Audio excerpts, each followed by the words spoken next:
Welcome to Win the Day from Back to the Bible. I'm your coach, Pastor Nat, and today we're going to discuss real ministry success.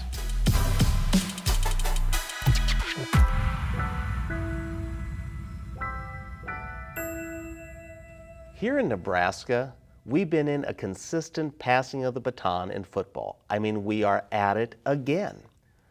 But I think here's the problem. After Tom Osborne and maybe Coach Devaney, each coach is compared to the Coach Osborne and Devaney. They're always compared. As good as the next guy appears to be, or could be, he will never beat the Osborne and Devaney legacy. I don't think that's fair. Well, what is true now was true 2,000 years ago in another transition.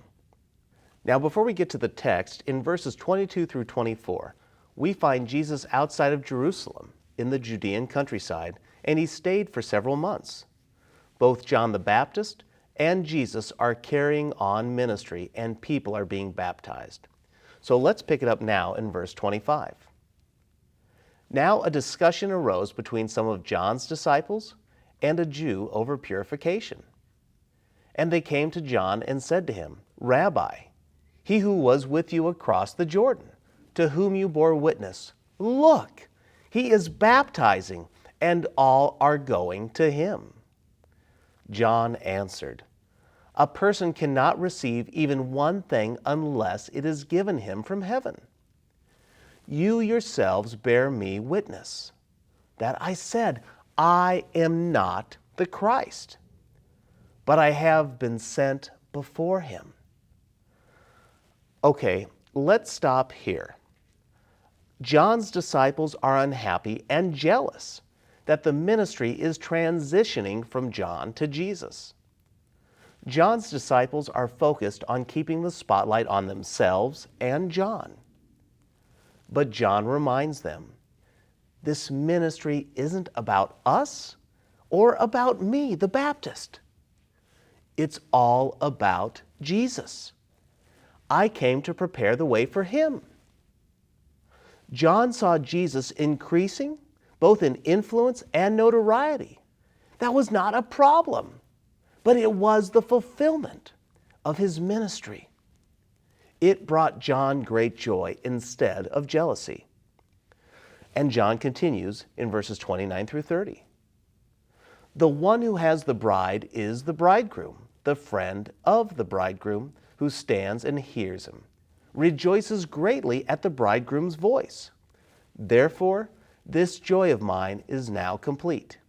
He must increase, but I must decrease. One of the greatest challenges of any leader is to hand off and encourage them to stay. It's easy to recruit people to follow. It's much harder to move them to another person. John did just this.